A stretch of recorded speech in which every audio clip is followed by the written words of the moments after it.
Hello, Serenity Church. Okay, we're going to have to do it again. Y'all get louder than that. Hello, Serenity Church. Yeah, all right, good deal. I'm glad to know you're in there. You're out here. First of all, if you don't have a bulletin, Bible, or a pen, or anything like that, and you need one of those, raise your hand. Got some guys that will come around and take care of that. But on the inside right-hand side of that bulletin is a place to take notes. We usually do a fill-in-the-blank type thing.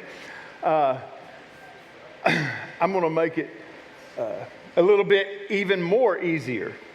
If you'll see there on the screen, it says Church App, Tidely. Serenity Church has its own app now. It'll take you directly to our website. So if you'll pull out your phone, I'm going to try to get everybody hooked up here. See, I thought it was going to be difficult because I did it and I have to be walked through these things. And so after I was kind of walked through getting this all on my phone, I said, well, you know, it's probably something, I know these guys and they probably need to be walked through it also. So put in Church App Tidely. And when you do that in your Play Store, it'll pop up this second screen here, and then I believe you type in Serenity Church. Once you type in Serenity Church, it's going to get you to a place. Say okay. And then when you go back, you'll see that you have the app. When you open up that app, you'll see a place there that says Notes. If you click on that, then you'll have a place to type in your notes, and you'll always have them. We're going to continue to have the bulletins and stuff because, I mean, things with paper, you know, and you write. Something about pen and paper and coming from here to here to here out on paper, it helps you memorize it. You know, we do 4 steps and they say, you know, you can't type out a 4-step, you got to write it down. And so this is kind of the same thing. We do want to give you another option. And when you do all this, it kind of links you to all the other tithely stuff and the giving and all that kind of stuff. And so it just makes everything easier. So with all that being said, we all got our phones out and ready to go. There's a couple of other little things. Logan covered a whole lot of what I was going to say, except on Wednesday night, right in there, we have, Saturday nights we have the Overcomers meeting, but on Wednesday night we also have an Overcomers meeting. And I was here last Wednesday, and there was just a handful of people there. And so I know for me, if I go a week without a meeting, I'm not okay. And so I want to urge everybody to be here on Wednesdays. You know, those little meetings sometimes are really good, and I do get a lot out of them, and we get to talk for an extended period of time. But one of the things I shared in there is I don't understand why folks don't take an opportunity to be at something that has literally saved their life as much as possible. And so that's why I'm there. Another thing I wanted to talk about, you all have your phones out. December 20th. December 20th is our Christmas candlelight. And the room's going to be set up a little bit different. We're going to have a whole lot of music. Me and Jesselyn and Logan will say a little piece, but not very much. It's going to be mostly music and something special. Our kids are going to do a little performance here for us. And so that'll be something you don't want to miss. December 20th, our candlelight service. And then we end the night with everyone lighting our candles and singing the Christmas day in. So let's go ahead and get started. Enough of all that. So Aunt Lori and Jesselyn, They've already preached the first two messages on the word Sabbathing. And they talked about how whenever I texted the message topic for the month, that everybody, there were several people that came back through and said he's making up words again. And I thought, no, that's a real word. Sabbathing's a real word. And then Aunt Lori says that her phone said sunbathing. It wouldn't even spell it. And then Jesslyn's said Sabbath thing. But when I typed it into mine, it said Sabbathing. My phone knows who I'm working with, right? Like, it didn't have a problem at all. So I think Logan, he typed in something else, and he'll be able to tell y'all that. His phone said something else. But I did Google it. Because I had all these messages back to me saying, I don't know if that's even a real word. Well, I Googled it. And this is your first note, and I want you to write it down because this is something I took out of Google. And it made a whole lot of sense, and I built this message around it. Sabbathing. It's the opportunity for mental and spiritual rest. Opportunity for rest. Those two key words right there. Opportunity and rest. I find myself looking for opportunities a lot of times to rest. We are such a busy people. We all have a whole lot going on. And so finding those opportunities to rest is really, really important. So if you'll turn to Matthew 8:14. And Jesus gets busy right here. Matthew 8:14. And it says, Jesus went to Peter's house. He saw that Peter's mother-in-law was sick, in bed with a fever. Jesus touched her hand, and the fever left her. Then she stood up and began to serve Jesus. That evening, people brought to Jesus many who had demons. Jesus spoke, and the demons left them, and he healed all the sick. He did these things to bring about what Isaiah the prophet had said. He took our suffering on him and carried our diseases. Now, verse 18, I want you to pay attention here. Jesus saw the crowd around him, and he told his followers, go to the other side of the lake. Then a teacher of the law came to Jesus and said, Teacher, I will follow you any place you go. Jesus said to him, the foxes have holes to live in, and the birds have nests, but the Son of Man has no place to rest his head. So let's look back at this. Jesus, he's visiting Peter's house, and he comes in, and Peter's mother-in-law is sick. She's in bed. She's been running a fever. And back in that time, man, when you got sick, you got real sick, and a lot of times just died. It wasn't like we could, run down to the Care Now and get some medicine and see a doctor. And these times when people got sick and running fever, a lot of times it ended in their death. So Jesus comes in, and he knows this, and he goes to her and he lays his hands on her, and she's immediately healed. You can't keep something like that a secret. Although he kind of wanted to, you just can't. And then all of a sudden he finds himself in public, and there's everyone coming towards him. There's people coming to be healed. There's people that have demons. There's people that have illnesses, sicknesses. I can imagine people with missing limbs, people with leprosy, all this. And they're standing in line, and he's just going, okay, healed, next, healed, next, healed, next. I don't know what that looks like. What does that look like when you have hundreds of people coming up to be, Jesus is the type of guy that could just go, you're healed. He could do that, right? But he's personal. He's personal. And so he meets every one of these people. He meets all these people one-on-one. And by the time that he gets to verse 18, he looks around and he sees this crowd around him and says, I don't know if this is ever going to end. And he tells his followers, y'all go to the other side of the lake.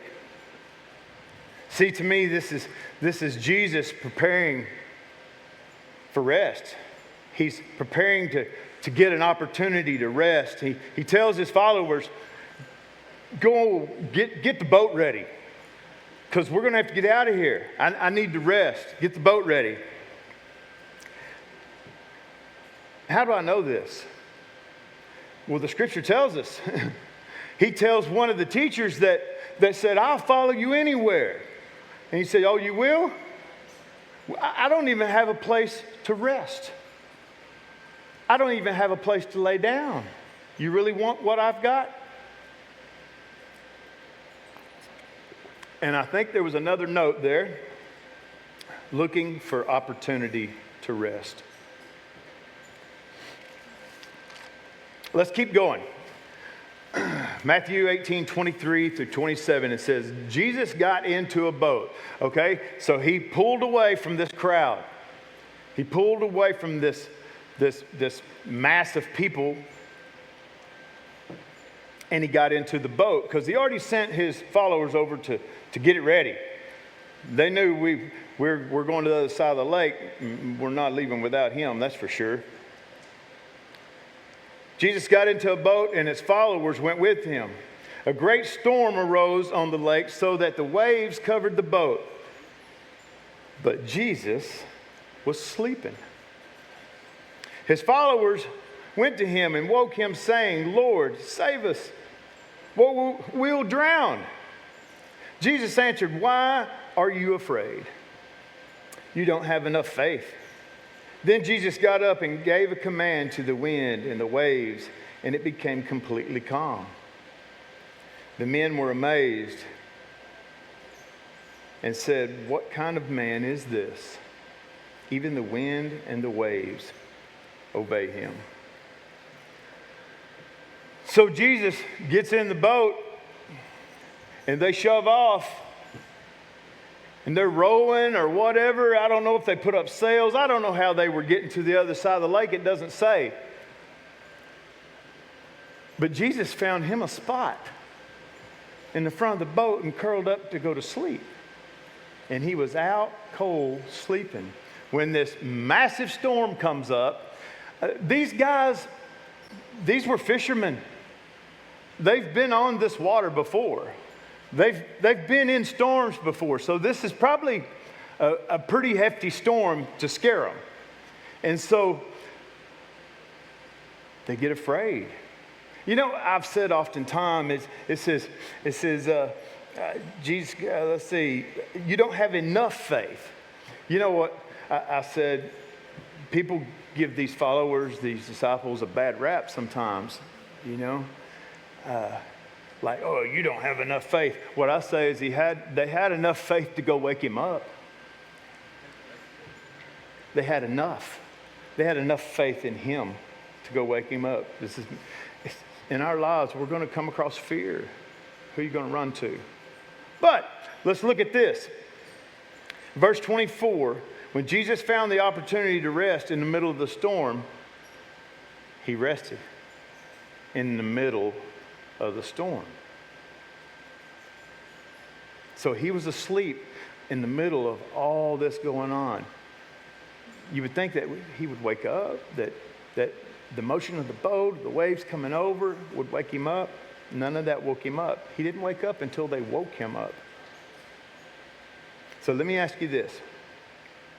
What do you think would happen if in the middle of this storm, Jesus is in the front of the boat, he's curled up on a mat, and he's sleeping. This storm comes up, and his followers lay down beside him and go to sleep. What do you think would happen? I think what would happen is they would wake up in the morning on the other side of the lake. I don't believe for a second Jesus was going to allow that boat to flip over or drown. Or he was asleep. He was cool. His father was taking care of everything. God knew exactly where they were at, what was going on. What if, just what if in the middle of that storm, they just laid down beside him? They laid down beside him and went to sleep. I think it would have turned out. It's hard. It's hard to sleep in the middle of a storm. I like to tease Trina. She likes watching destruction videos, tornado videos, hurricane videos. And I always say, man, why you're into carnage? You know, you like to see things destroyed and all that. But let me tell you something. If it starts storming outside, she's got that news on. She is the first one. It's got all that going on, and we're minute by minute watching the reports. And we found ourselves in the bathroom or a hallway, and everybody get in here. Take cover. Take cover. Yeah.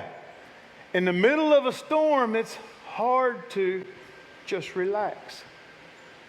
But more often than not, I've let her go ahead and do all that, and I just went to sleep. And I woke up in the morning, and I never even knew the storm happened. She could tell me about it. You want to know what happened last night? Look at the news. Telephone poles blown down, everything. Now, here's the deal. Am I telling you not to be careful? Yeah, don't worry about it. Don't watch the news. Don't prepare for a storm. Yeah, you have to prepare for a storm. You have to be careful and protect yourself from the weather. But apply this thinking to the storms in your life today, the struggles, the chaos, the drama, the anxiety, the fear, or just plain exhaustion. Apply this thinking to that. Apply this thinking to any time you don't feel peace. This reminds me, this whole thing reminded me of back in 2004 when I very first came into recovery. We had decided that we couldn't no longer live in Johnson County. I had done too much there. Let's just say that, and it was not safe for me. And carnage, she said. And so I talked her into let's just not go back there. Let's move to the colony. And so I had already been going to AA for about a month, maybe 3 weeks. Still fresh, man. And I had a sponsor, and I carried that 24-hour chip with a Serenity prayer on it in my pocket all the time. And so we rented this big U-Haul. Like, we're going 2 hours away. Let's get everything all at once.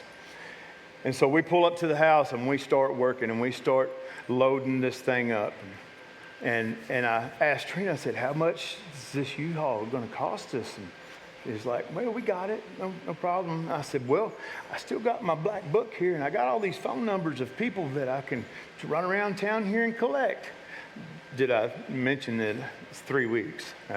My thinking wasn't right yet. I can run around here and collect enough money to pay for the U-Haul. And Trina, in her wisdom, says, call your sponsor. If he says that sounds like a good idea, go for it. So I call him and he goes, you idiot. Get that stuff taken care of and get your butt back up here quickly. I said, all right. Well, as I'm loading up, I come across some of my musical equipment and some different chords and stuff. And I had about $8,000 worth of equipment, a couple of basses, a full PA system, all that kind of stuff that was in a studio. Well, the band that I was playing in was really mad at me because the time that I checked out and I was done and I'm moving out of here, I'm getting help, all that kind of stuff, we were on the verge of, doing some bigger stuff, and it killed it. So they were pretty mad at me. And so I couldn't get the stuff. They locked it in there. And I told Trina, I said, I need to go get my stuff. I'll go over there with a couple of guys and we'll just take shotguns and blow the hinges off the door. I'll go get my stuff. I'm going to get my stuff. I'm calling somebody now. I'm going to get my stuff. She says, call your sponsor. If he says, that sounds like a good idea, go for it.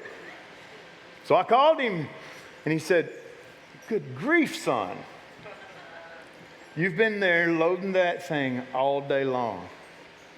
You're in a place that is hostile towards you. You're exhausted, you're tired, and you're not thinking clearly. So what I want you to go do is I want you to go find a spot there in that house and lay down. And I want you to take that chip out of your pocket that has the Serenity prayer on it and prop that thing up where you can see it. And I want you to read that Serenity prayer until you fall asleep. Read it over and over and over. And once you fall asleep, take your little nap. When you wake up, load that stuff up and get your butt here as fast as you can, because if you don't, you're never going to make it. You're going to end up dead. You're going to end up dead or in jail or institutionalized. You know the places we end up. And so I did exactly what he said.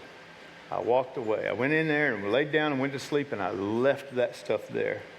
He also told me if you leave that stuff there, God will replace it.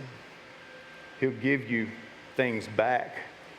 And why would I believe him?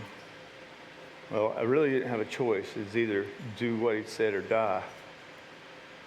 And so I did. And he was right. Within a year, I had a key to a studio that he owned. Every instrument that I play on stage has been bought for me. Crazy. He said if you put God first, he'll replace all that stuff. But you're going to have to let that go. But to do that, you're going to have to rest. You're not thinking clearly, and you won't make right decisions in the state of mind you're in. So I did that. I woke up, loaded the rest of our stuff, and got here as quickly as I could. So on page 86 of the Alcoholics Anonymous book, it kind of talks about this. On page 86, it says, on awakening, let us think about the 24 hours ahead. We consider our plans for the day. Before we begin, we ask God to direct our thinking, especially asking that it be divorced from self-pity, dishonest, or self-seeking motives. Under these conditions, we can employ our mental faculties with assurance. For after all, God gave us brains to use. Our thought life will be placed on a much higher plane when our thinking is cleared of wrong motives. You take that one to the bank. Your next fill in the blank. How do we get our thoughts cleared? Rest and reboot. Rest and reboot.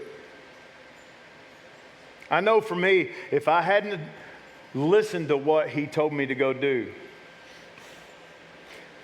if I hadn't have laid down and read the Serenity prayer Accept things I cannot change. The courage to change the things I can. If I hadn't have taken that time, I'm not sure I'd be standing here today. I've never forgotten what he told me to do. Now, do I do it all the time? I'm not very good at it. Trina tells me all the time, Shay, you need to sit down, you need to rest, you need to slow down. And she can do it. She can do it pretty well, but I'm too busy. It's hard for me to sit still.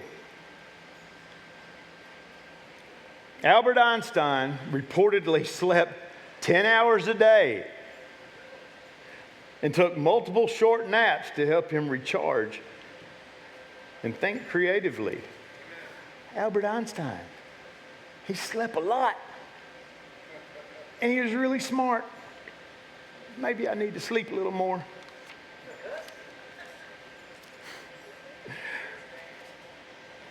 So, if you'll look at your bulletin, you should be at a part now that says personal inventory. We're going to do a little 10th step. All right? And I have some questions for you. Do you have storms? Everyone has storms. You see there's some blanks there? I'm not giving you those answers. Only you know them. What are some of those storms? What are some of those struggles? Fears, anxiety, times where you just don't have any peace. Hard for you to sit still. Write these things down. When we put it down on paper, we see it. We know what to change. It helps us out. Doing this 10th step here on the storms in our lives and how we attack them. Here's your next question. Are you in the boat with Jesus? Well, what do you mean, are you in the boat? Have you done the third step? Have you turned your will and your life over to the care of Him? Literally. Have you turned your will and your... For me, I have to do it like 5 more minutes, I'll have to do it again. I have to do it all the time because I want to take back over. I want to start running things. I think I know best. Are you in the boat with Jesus? And if you're not, you got bigger problems than I can solve here. So I do have a solution. Here in a little bit, we're going to be baptizing some folks. But all you have to do is say, I believe, Jesus, will you be my Lord and Savior? I want to follow you. I turn my will and my life over to the care of you. That's it. The real question here is, are you a follower? Are you one of the people that He said, go get the boat ready? Go get the boat ready and then get in it. Because we're going to get in it. And there's going to be some storms. There's going to be some waves that pop over. There's going to be some things that happen, but I'm here with you. I'm here with you, and all you have to do is lay down beside me. All you have to do is lay down beside me. Are you a follower? Next question. Are you resting? Are you resting with Jesus? Or are you freaking out? Are you freaking out like the followers did? You may be in the boat and I've got Jesus. I'm with Him. But these storms that keep happening, I don't know how to fix, and they keep happening. I don't know what to do next. And are you in the boat but freaking out? Rest. Curl up next to Jesus. Rest. Here's the last question. Are you practicing stillness? It's just a yes or no. Do you practice stillness? See, Aunt Lori and Jesselyn, they both talked about how it's a command. It's a command by God to rest. It clears our thinking. It helps us make better decisions. Are you turning off distractions like they preached about last week? Are you looking for opportunity to practice stillness? That's not easy either. Every once in a while, I do that, and I think where I have practiced stillness the most is in my vehicle. There for several years, I drove to Lingleville out by Stephenville. It's a couple-hour drive, and I wouldn't turn on the stereo in the truck or anything, and I'd just listen. And I'd ask God. I thought, like, I have this thing going on. I'm uneasy. I don't know what to do. But then I shut up. Because he can't talk back to you if you keep talking. Practice stillness. I'm going to ask the band to come on back up. There was one other point that I wanted to make. Let's go back up to, are you resting with Jesus? Really, that question should sound like, are you trusting in God? Are you trusting God in the middle of your storm? Are you saying, I'm not going to freak out. I'm going to trust God, and I'm going to rest with Jesus. See, practicing stillness is so hard for guys like me and some other friends of mine. I got a friend that can't hardly sit still at all. Busy guy. We were out getting some things ready to go somewhere one time, and he'd just been working all day long.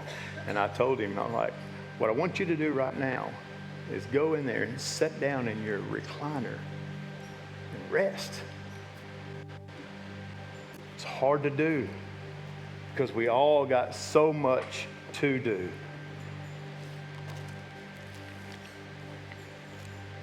So I'm going to ask you to do something.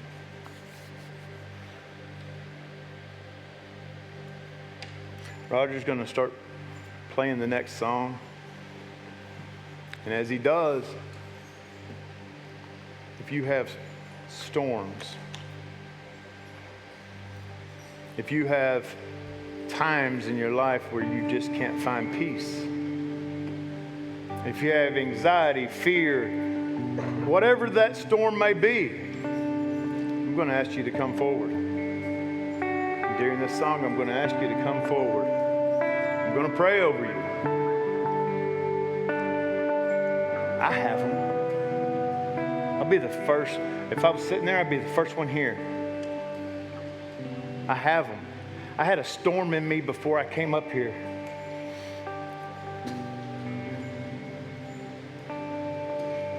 It happens to me every time I stand on the stage. But I pray,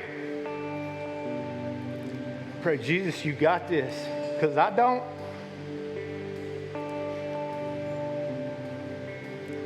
I'm scared to death, Jesus. But you've never failed me. You never let me down. I got storms. I know all of you do too. So I'm going to ask you to come forward. And you can come now if you want. I'm going to ask you to come forward. Let's pile as many people as we can up here. If you don't got any storms, this lady needs your hands on her.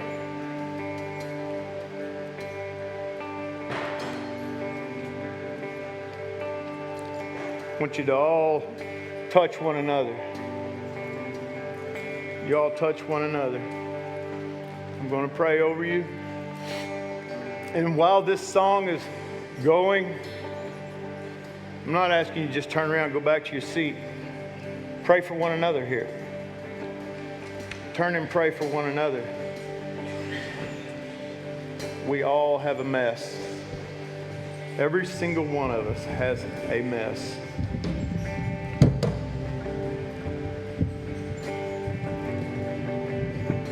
Lord, I love you. Help us.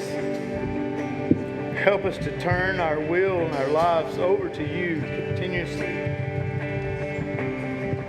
Lord, we're in the boat. We're scared. Help us to trust you, to know that when we're next to you, nothing can harm us. Yes. Lord, I pray over these folks who had the courage to come up front and admit in front of everyone that there's storms that happen in their life. And it's scary and it's hard to practice stillness. Lord, I ask that you help them, help their trust, give them calmness and give them peace. Lord, I thank you for what you're doing in this building tonight. I thank you for the new people that have come through the door tonight, Lord. Give them peace and stillness, and knowing that this is a place that can find you. Lord, again, help us to continue to trust you in the middle of our storm. Help us have enough faith and hold us as we lay down next to you.